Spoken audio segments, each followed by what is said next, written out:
All right, today I'm super excited. I got the Innovative Arms heat shield here that will go on my CZ Scorpion. So the Scorpion you've seen in other videos before, but it has the full integral suppressor setup here, and it is fantastic underneath this HBI handguard. The issue is, for people that like to rip mags off pretty quick like me, is eventually the heat soak transfers from the hot suppressor into the aluminum handguard, and when you're holding it underneath the handguard, your hand gets hot. So they announced this at SHOT Show 2020, and it is finally here. This is all aluminum piece.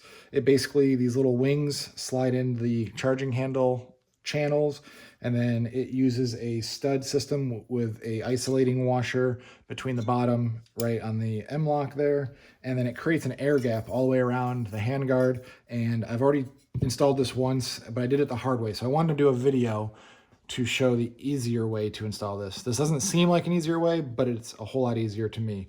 The problem that I ran into is, it uses as an M-lock stud here, basically.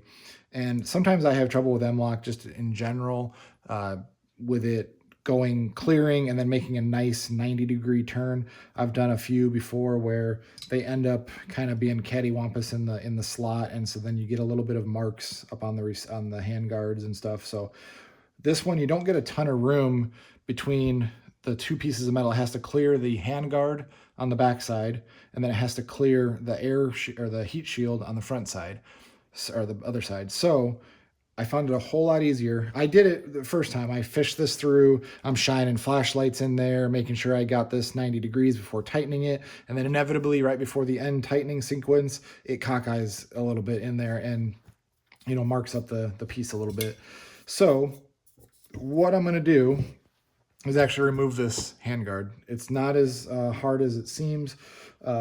Phil over at Innovative Arms already has a video of how to take this whole suppressor apart, so I'm not going to go too crazy on it, but basically you just use the tool provided when you buy this setup, and you slip it in the muzzle end.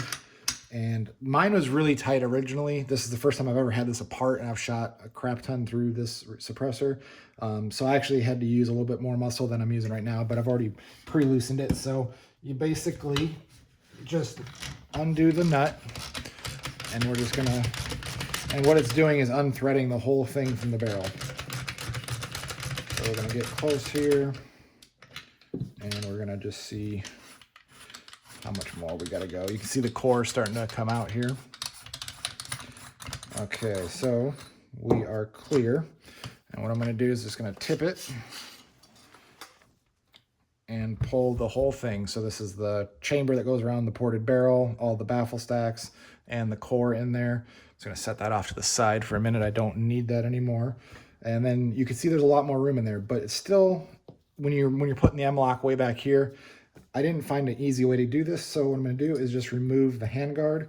It uses a T25 Torx bit. I'm using the Fix-It sticks set up here. These are also from the factory. They Philip, I believe, Loctites them. So the first time I took them off, it took a little bit of grunt to get them off, so just be aware. But they're just T25s, and we're going to take the whole handguard off real quick, and then we will have a whole lot more access to this whole setup, and it'll be much, much easier to install. Okay, so you can see the radially ported barrel on these integral setup systems. So we're going to set that off to the side. Don't need that. So we're going to take the handguard and the heat shield, and just pre-assemble them here. And it's a whole lot easier to do this. You're basically going to set it up where I should probably put this on first. Get this at least temped in here, so I have a spot to go. So we're going to turn that in there, and then we're going to just guide this in. And then while you're guiding the top and bottom together, there's probably a more graceful way to do this, but I'm no professional, and Innovative Arms doesn't have a video yet on that. So once you get to this point, you just got to get this nice and flush. You could hit it with a little dead blow hammer if you need a little persuasion. just to get it nice and flush. So you can see these. So there's the air gap you're gonna get. And that doesn't look like a lot when you look at it, but man, it creates such a big difference. I've already tested this. It is insanely much cooler on the hand than it used to be. So now that I've got this flush, they provide you with some long set screws. And if you did anything like me, the first time I switched this, I did it at the range because I was trying to do a video and I forgot to fully tighten them. And between the range and the trunk and my car and the trip home, one of these set screws vibrated out and I lost it. So I had to do the walk of shame back to Innovative Arms and ask them for another set screw.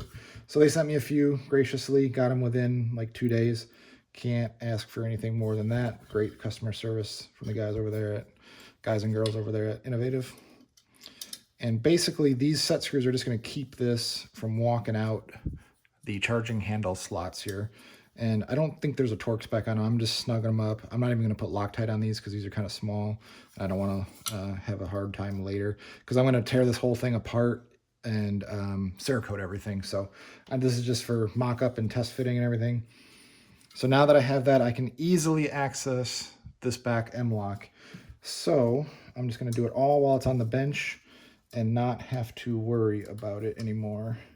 Because it was a exercise in frustration to try to do it when it was in the gun, when everything was installed. So I'm gonna just kind of get in there and get it tightened. I feel like I'm, oh, there, that's why. There we go. Okay. So now I can have confidence that that is tightened. You can kind of see it down in there, nice and fully 90 degrees perpendicular to the M-lock slot. So I know I'm getting all the bearing surface on there. And I would also suggest you do that if you're gonna put M-lock accessories on here, do it while the handguard's off. It should be a lot easier to get to the back nuts and get them all back on. But yeah, the whole thing is a whole lot easier this way. So now that we have this assembly done, we can put it back on the gun. So pretty simple there. We're just gonna slide it in there. This is one of those deals you don't want to put all of the screws in tight at once. Normally you put some Loctite on there. I'm gonna tear this apart again for Cerakote before too long, so I'm just gonna put them in here and torque them as normal, and I'll just keep an eye out so they don't back out on me in the middle of testing. But basically we're just gonna turn this over and get some tension on them. And I believe it's a little confusing because their online PDF instructions say 65 inch-pounds. The video that accompanies the HBI handguards says 25 inch-pounds, so I am going to go 25 as well. So I'm using the all-in-one kit here from Fix-It Sticks. So you just have the little kind of dial torque gauge here. And I'm just gonna dial in 25. I'm gonna go to this side, dial in 25. And that way they kind of like putting a tire on a car. You don't want to do too much there. So there's 25.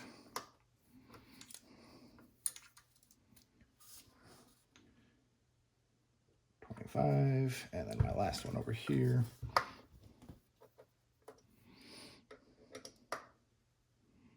$25. So that's what I've got right there. And then we need to get this whole suppressor assembly back in. I found it's kind of just easy to keep your finger on it. Slip the whole thing in. And then just kind of crank her down as you go. And you got to make sure you go all the way, because that all the way back is sealing that blast chamber against the shoulder of the barrel back there. So that way it actually captures the pressures. I'm sure it would not be very effective if you had that opened up there. So you can see it sucking it back into the handguard. And it just keeps going. I don't think there's a torque spec here. You just kind of have to go till it stops. And that seems to be stopped. So that's pretty much it. And you can see now I have it all the way installed. Nice air gap right there and there. And that was so much easier than fighting with that M-lock with doing it all assembled. So I hope you get a setup like this. If you have one of these integral setups, get the handguard suppressor or the heat shield. It will change your life.